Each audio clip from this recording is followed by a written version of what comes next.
주님의 평화를 빕니다. 오늘 말씀의 제목은 예배는 만남이다. 예배는 만남이다. 창세기 12장 6절에서 9절까지의 말씀입니다. 아브라함에 관한 말씀입니다. 저희들은 매 주일마다 예배를 드립니다. 주일만 아니더라도 드릴 수 있지만 정해진 주일에 저희들은 예배를 드리고 오랫동안 예배를 드리고 살았습니다.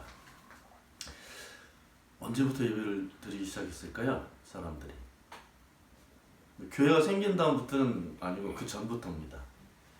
교회가 생기고 여러 가지 이제 제의 이런 의식들이 생겨서 신학적인 의미도 넣고 또 형식도 갖추고 이렇게 돼서 지금 저희가 드리는 이런 예배처럼 자리를 잡게 됐죠. 교회가 생긴 이후에 아마 그랬을 겁니다. 그 전에는 구약 시대에는 이스라엘 사람들은 제사를 지냈죠. 제사를 오랫동안 드렸죠. 그 전에는 아브라함 이야기도 나오고 또 언제부터 예배를 드렸을까 할 때 창세기를 보면 이제 아담하고 이브 하와가 살았잖아요. 근데 그 가인하고 아벨하고 사이에 불행한 일이 있었죠. 형이 동생을 살해하는 그런 비극이 있었고 그 한참 지난 다음에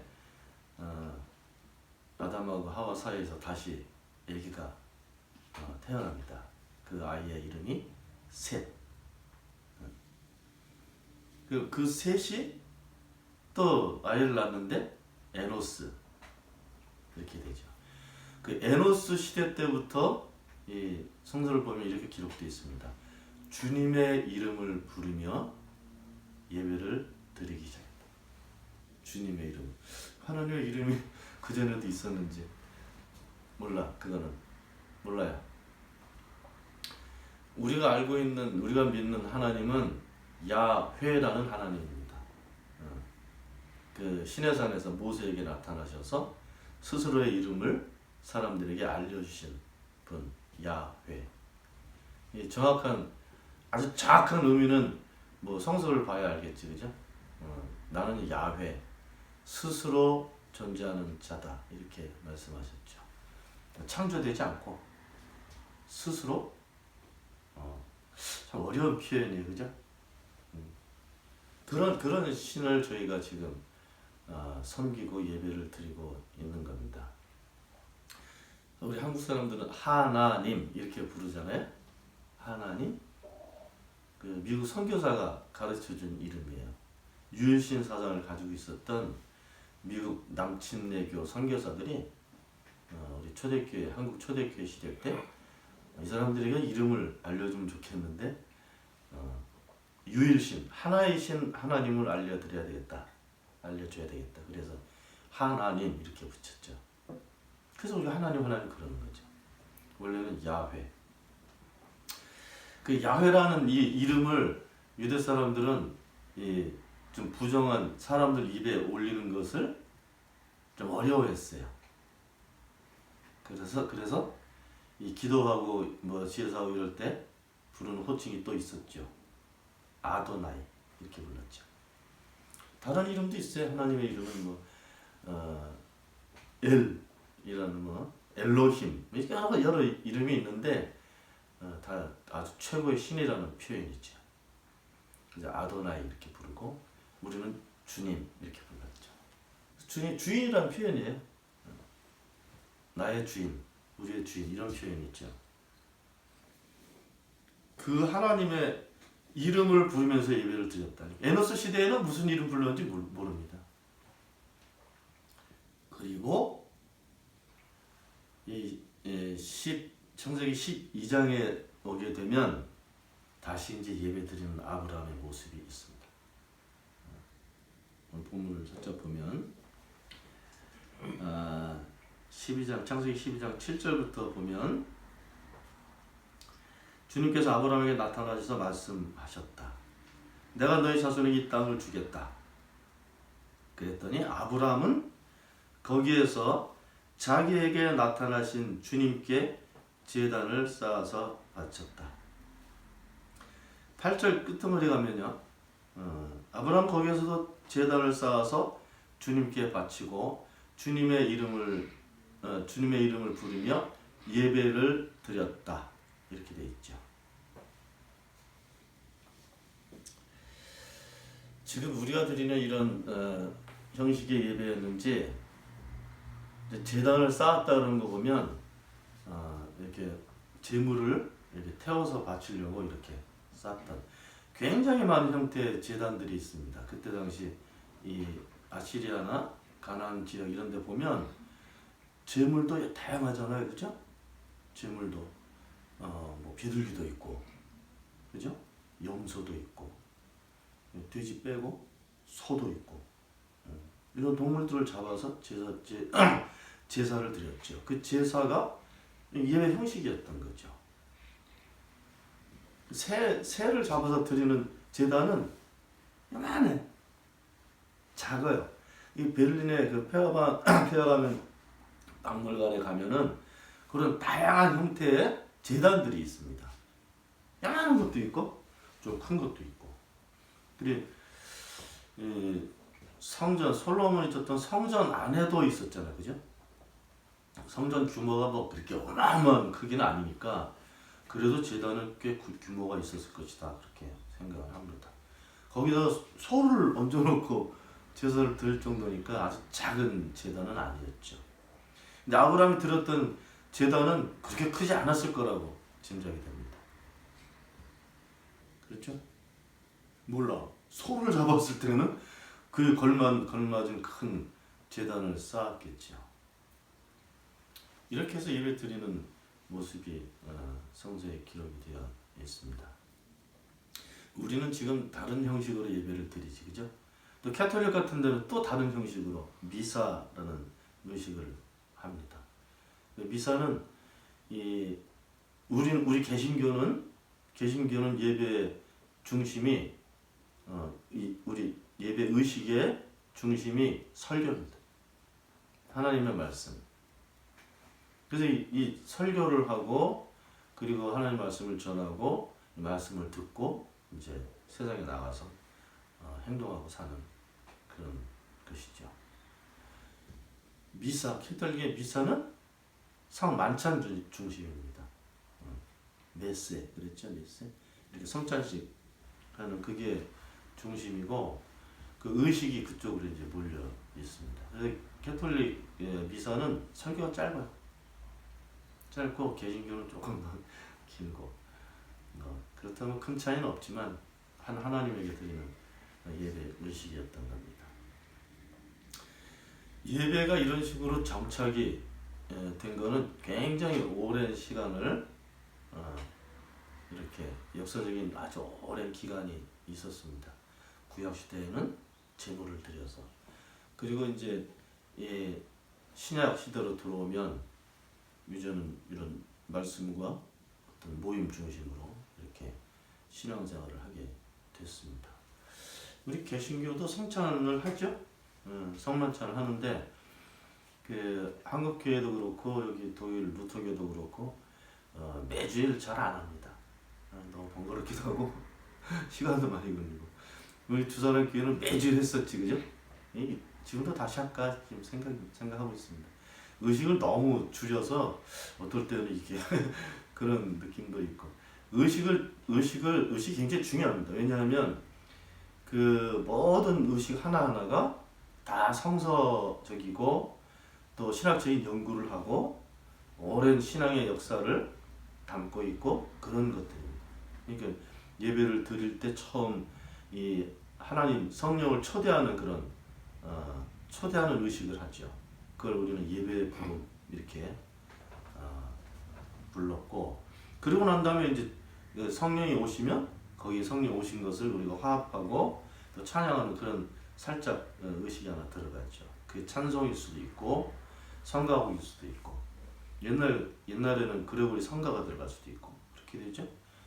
그러고 난 다음에는 이제 그 오신 성령 앞에서 하나님 앞에서 우리 신앙을 고백드리고 이게 다 신앙 고백이 그냥 이렇게 암송하는 게 아니죠. 그 하나님에 대한 내가 예배드리는 그분 그 하나님에 대해서 우리가 가지고 있는 신앙을 고백하는 거죠. 그리고 우리가 또 간구하는 내용을 기도로 알리고 그리고 주신 말씀을 받고 또 설교를 하고 그리고 오신 하나님에 대해서 감사해서 우리가 또 헌금이 사실 재물 같은 형식이죠. 또 그렇게 드리고 그 다음에 이제 코인원이 하든지 친교하고 친교 전에 이제 복을 빌어주고 서로 그런 의식이 우리가 드리는 예배 의식입니다. 어느 하나도 뭐 이게 중요하지 않은 건 없지요.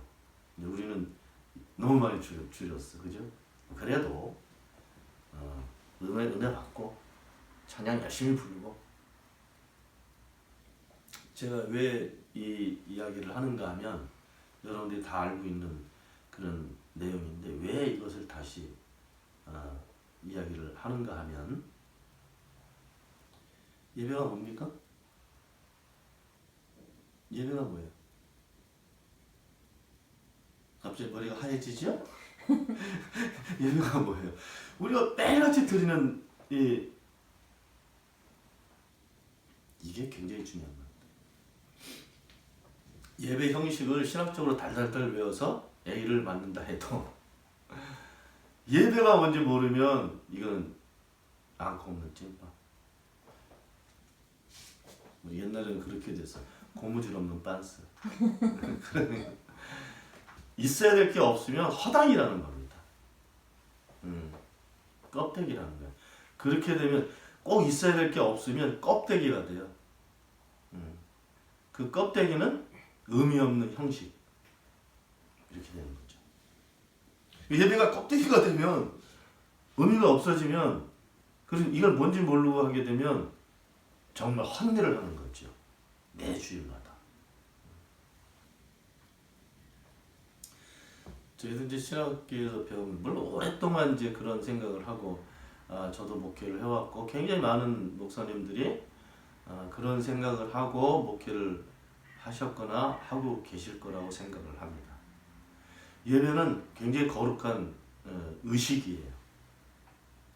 그렇죠? 왜? 하나님께 드리는 의식이니까 거룩한 의식이고 엄숙하게 이걸 드려야 됩니다. 이 거짓이나 뭐 이런 가린 거 없이 드려야 된다고 그러죠. 그 한때는 너무 이게 엄숙하고 딱딱해 예배가. 그래서 예배를 좀 잔치처럼 해보자. 예배를 좀 축제처럼 해보자. 사실 하나님 만나러 오는데 정말 기쁜 날 아닙니까? 그냥 축제처럼 잔치처럼 이렇게 한번 해보자. 이렇게도 생각을 했었고 실제로 그렇게 또 했던 분들도 많이 계시죠. 이스라엘 백성들이 그 홍해 바다를 건너고 나서 그죠? 미리암이 막 찬양을 하잖아, 그죠? 찬양을 하고 모세도 찬양을 하고 그 판이 축제가 됩니다. 축제가. 왜? 우리가 살았으니까 얼마나 기분이 좋겠어요. 이제 죽을 뻔했는데 그 어마어마한 이집트 군사들이 막 쫓아가서 다 죽임을 당할 뻔했는데 안 죽고 살았거든요. 그러니까 얼마나 기쁘겠습니까? 잔치를 벌이는 거죠. 누구 앞에서? 구름기둥 불기둥 앞에서. 누구 앞에서? 법궤 앞에서. 누구 앞에서? 하나님 앞에서. 그러니까 예배는 그런 식으로 해야 된다 이렇게 강조해서 그런 식으로 했던 분들도 많이 계시죠. 틀린 말은 아닌데 중요한 것이 빠져 있는 거야. 그것이 무엇일까? 그게 오늘 설교의 제목입니다. 예배는 만남. 에노스 시대 때부터 예배를 드렸다고 그랬잖아요, 그죠? 근데 하나님의 이름을 부르며 예배를 드렸어요. 우리하고 비슷합니다. 지금 우리도 하나님 이렇게 하면서 드린 거예요. 오늘 창세기를 보게 되면요, 다른 표현이 하나 있습니다. 그게 뭔가 하면 7절, 주님께서 아브라함에게 나타나셔서, 어떤 형식으로 나타나셨는지는 기록되어 있지 않습니다. 꿈에 나타나셨는지, 진짜 현실로 나타나셨는지, 그죠? 아브라함은 하나님을 만났잖아, 그죠? 사람 모습으로 오신 하나님을 만났다고. 소돔과 고모라로 향했던 세 천사 가운데 주님이 계셨다고 그랬잖아요. 이거 만난 거야. 어떤 형식으로 만나는지 몰라요. 지금도 마찬가지입니다. 꿈에 나타나실 수 있고, 환상으로 보이실 수 있고, 실제 모습으로 보이실 수도 있고.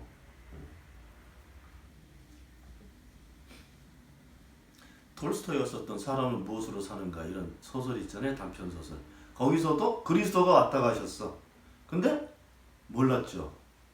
그 주인공이.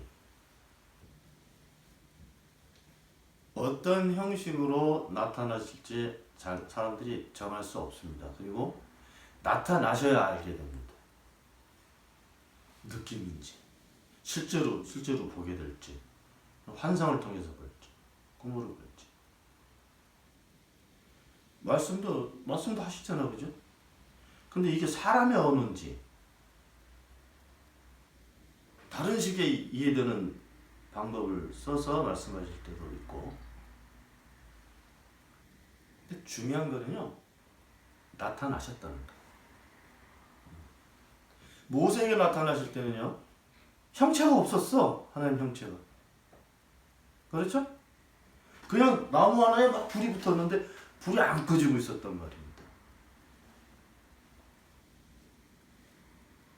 근데 불이 하나님이다 이렇게 그때 생각했겠습니까?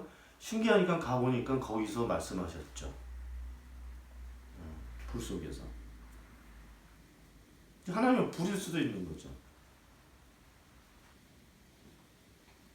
중요한 것은 이게 불인지 환상인지 꿈인지 그게 중요한 게 아니고 나타나신 게 중요한 거예요.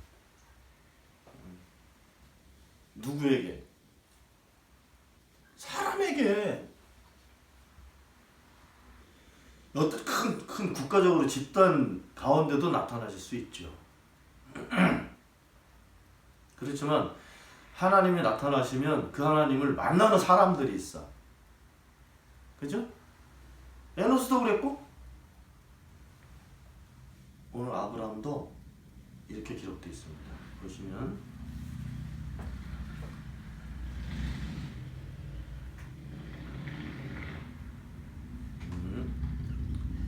주님께서 아브라함에게 나타나셔서 말씀하셨다. 내가 너희 자손에게 이 땅을 주겠다. 그랬더니 아브라함은 거기에서 자기에게 나타나신 주님께, 이 표현이 굉장히 중요한 거예요.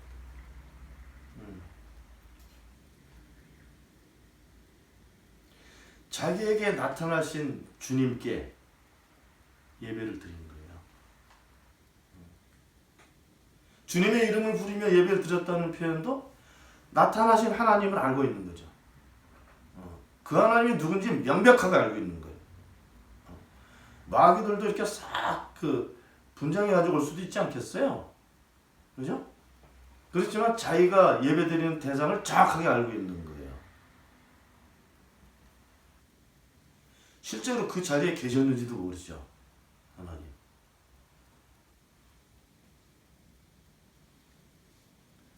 예배를 축제로 드릴 수도 있습니다. 예배를 아주 거룩한 의식으로 엄숙하게 드릴 수도 있습니다. 지나친 형식을 막 넣어가지고 2시간씩 3시간씩 예배 드릴 수도 있습니다. 그것보다 더 중요한 것은 어떤 형식이든지 어떤 장소에서든지 그 예배 드리는 대상이 사람을 만나고 있어야 돼. 예배 드리는 그 신을 사람들이 만나고 있어야 돼. 아니면 바로 전에 만났든지 만날 수 있다는 생각을 하든지 이 만남의 관계가 있어야 됩니다.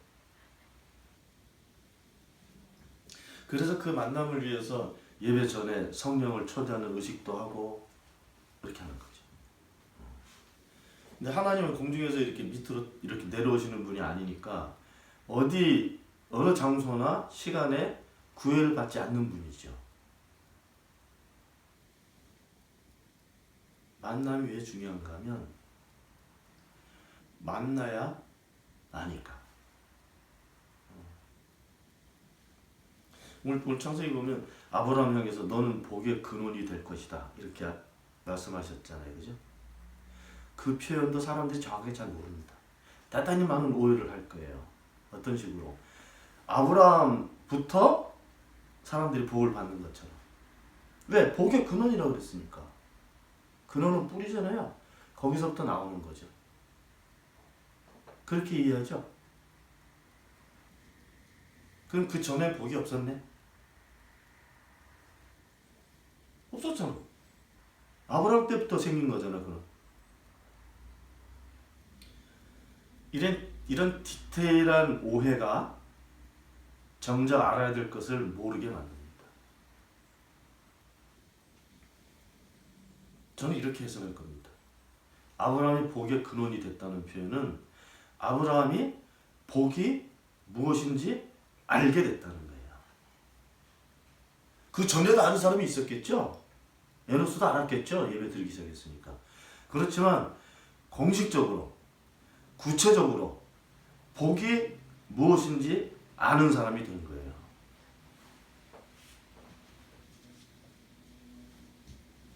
복은 나눠 갖는 게 아닙니다. 서로 요즘은 뭐 서로 복도 축복해 주잖아. 복을 빌어 주잖아. 그죠? 축복. 복을 빌어 주는 거예요. 복을 빌어서 뭐 얻게 되는 것으로 그렇게 생각을 하고 살아. 그게 믿음이 됐어요. 요즘은. 서로 복 보여주는 거야.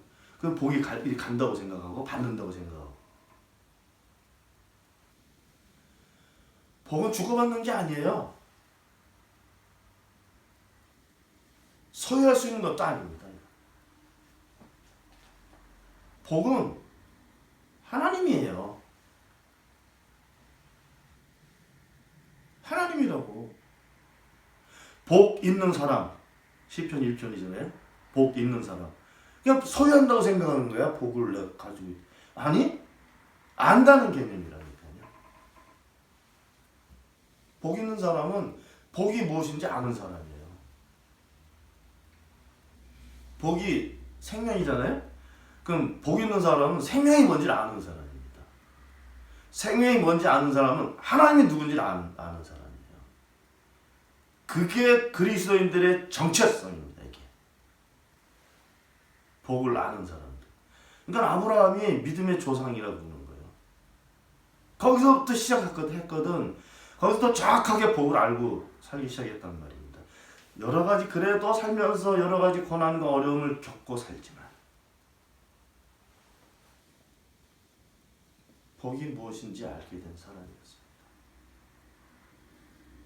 여러분들은 아는 사람이죠. 복 있는 사람. 이런 걸 자랑해야 돼.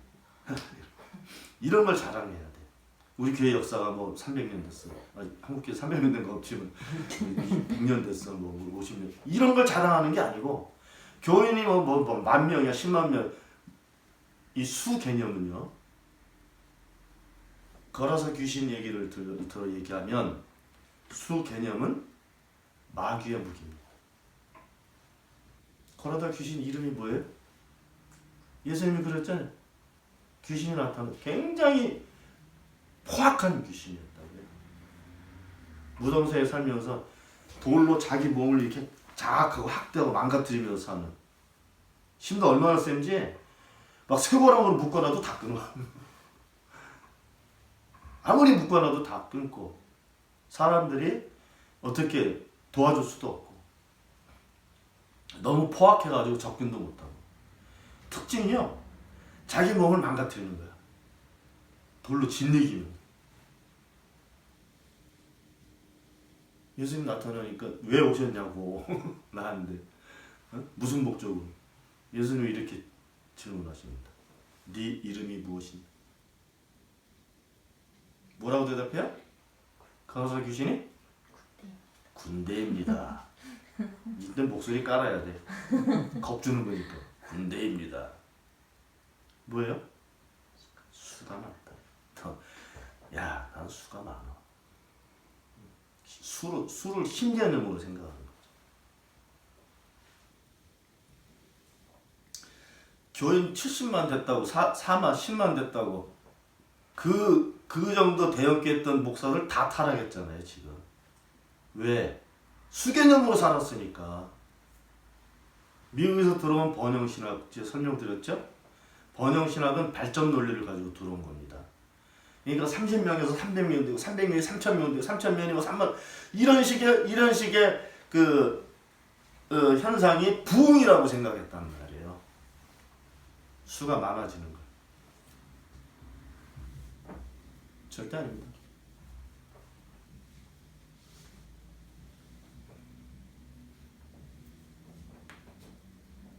이 사람들 아직도 그 환상을 벗어버리지 못합니다. 그건 신앙이 아닙니다. 그런 식으로 이 수가 늘어나는 게 부흥이 아니라, 부흥이라는 개념은 다르게 써야 될지도 모릅니다. 확 그렇게 자라는 게 아니라 인텐시브하게 알게 되는 거죠. 뭘? 하나님을. 뭘? 성령을. 뭘? 하나님의 뜻을. 뭘? 하나님이 어떤 분인지를. 이거 모르고 막 수만 10만 명 되면 뭐합니까?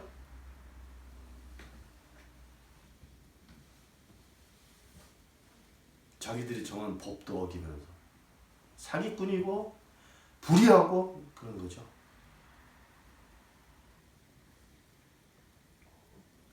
다시 돌아옵시다. 예배는 뭐라고요? 만남이다. 하나님의 이름을 부르며, 나에게 나타나신 하나님, 그 하나님의 이름을 부르며 예배를 드릴 때 하나님께서 좌측 반대편에 계실까요? 성령이 모습을 감추실까요?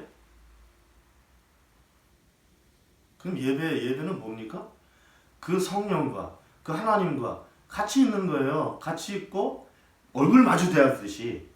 형체는 보이지 않지만 거기에서 찬양하고 거기에서 하시는 말씀을 듣고 거기에서 은혜를 주시면 받고 이렇게 돼야지.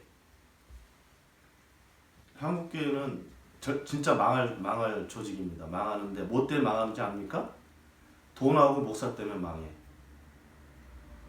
목사가 하나님이에요. 개교에서. 정말입니다. 돈 때문에 망해요. 이 대형교회 목사들이 이제 은퇴하고 원로 목사 되잖아요. 옛날에 서만교회 예를 들면 서만교회 박선희 목사 은퇴할 때 200억. 전별금이 조영희 목사도 그랬어요. 200인가 300억인가. 그리고 그 후임으로 왔던 서만교회 지금 김아무개 목사 또 은퇴하는데 150억 전별금이.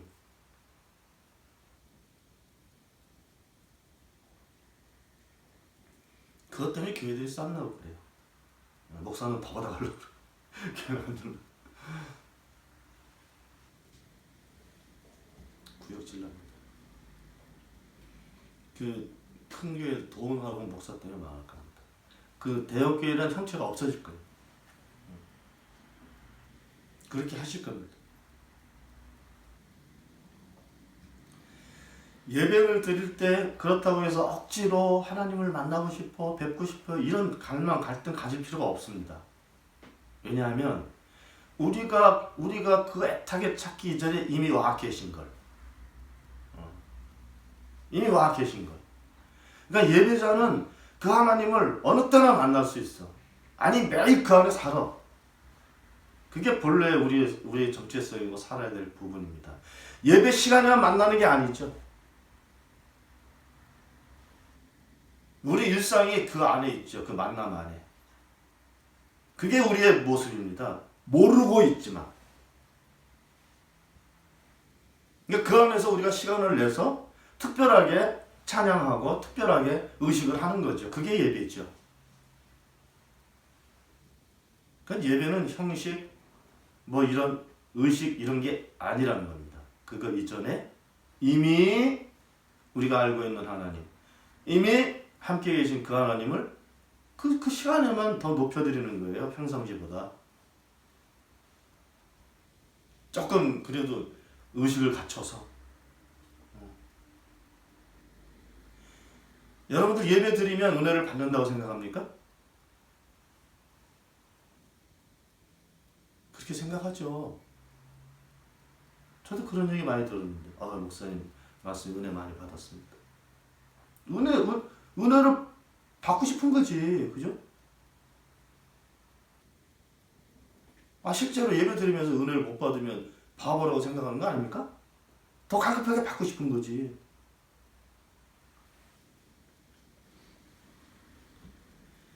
그래서 저는 좀 싫어하는 표현이 있는데요. 뭐 은혜가 내린다, 은혜가 넘친다, 뭐 풍성한 은혜, 이런 표현 저 굉장히 싫어합니다. 어디서 내려? 비처럼? 이런 비유적이고 은유적인 표현을 하기 전에 은혜가 뭔지를 알아야죠.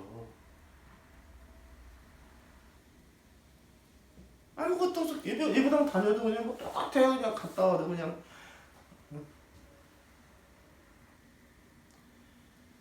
하나님을 알게 되고 만나게 되면요, 다른 삶을 알게 됩니다. 그래서 구약에서 아브라함 이름 바뀌는 거예요. 아브라함, 그죠? 야곱이 이스라엘로. 여기도 또 오해가 있는데 사람들이 이게 변화된다고 생각합니다. 변화되는 거 아니에요. 나빴던 상황이 좋아진다 그러면 야곱이 거기서 천사 만나서 씨름하고 나서 뼈가 왜 부러져? 더 좋아져야지. 그러면 상황이 굉장히 좋아졌어야죠. 근데 야곱은 여전히 에서를 무서워하고 있잖아요. 바뀌는 게 아니라니까요. 우리 기독 교리에서 정말 이 나쁘게 교육시킨 것은 변화를 바뀐다고 생각하는 거예요. 바뀌는 게 아니에요. 몰랐던 사실을 알게 되는 겁니다. 예전에 아브라함이 복이 뭔지 몰랐어. 근데 복을 알게 된 거예요. 하나님 만나면서. 이걸 변화라고 표현하면 안 되죠. 정작 알아야 될 것을 알게 되는 순간이란 말입니다. 이게 왜 변화예요? 근데 은혜는 하나님께서 만약에 나에게 은혜를 주셨다 이렇게 표현을 하면 난 그 주신 은혜 때문에 하나님을 알게 된 겁니다. 은혜를 받아서 내가 좀 마음이 좀 편해지고 감동이 되고 이건 저한테 필요 없어요. 이런 건. 물론 예전에도 저도 그렇게 살았던 적이 있긴 하지만 그런 표현은 저에게는 더 이상 필요 없습니다. 내가 바라고 있는 것은 하나님의 은혜와 하나님의 능력을 통해서 내가 더 하나님을 알게 되는 거예요. 이게 저의 유일한 바람입니다. 알면 알수록 더 깊은 관계 속으로 들어갈 수 있게 되니까. 그죠? 더 확실한 만남. 예배 드리기 이전에 이 만남을 통해서 이미 예배 드리는 내 모습이 형성되어 있어야 되죠. 예배를 통해서 내가 변화를 받거나 예배를 통해서 뭐가 깨우침을 얻거나 이건 다 둘째 문제인 거죠. 예배를 통해서 서로의 변화된다고요? 그 변화라는 말을 표현하면 안 됩니다. 하나님의 능력을 통해서 내가 바뀌었다고요? 예전에 죄인이었다가 지금 회개하고 이렇게 넘어가서 그런 의식 때문에 사람들이 과정을 통해서 뭔가 바뀌어야 된다고 생각하죠. 아닙니다. 예배를 통해서 알게 되는 거예요. 누구를? 하나님을. 누구를? 하나님과 나와 관계를. 무엇을? 내가 누군지, 내가 어떤 존재인지. 이걸 알게 되는 거예요. 그냥 변화라는 말 쓰면 안 돼요. 부흥이란 말 써도 안 돼요. 수가 아무리 늘어나도 막의 노름이야. 알아야 할 걸 알고 사는 것이, 그걸 도와주는 역할이 성령의 능력이고 지혜입니다.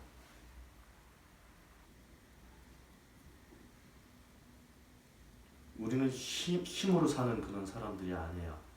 우리는 아는 것을 가지고 사는 사람. 하나님을 알고 나를 알고, 하나님이 어떤 분인지 알고, 하나님의 계획이 무엇인지 알고 그것을 행하고 살고, 이렇게 돼야지 훈련으로 되는 거 아니라고 그랬죠.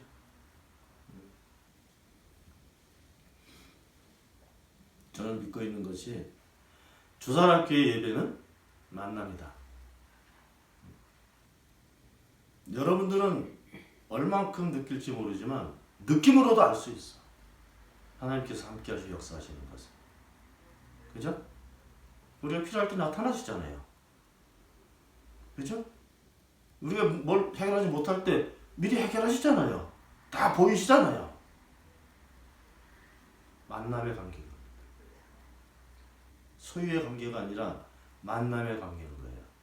서로 의식과 절차가 필요한 관계가 아니라 만남의 관계인 겁니다. 여러분들이 그 안에 있는 거예요. 복된 사람들, 복 있는 사람들, 바로 여러분들입니다. 기도합시다.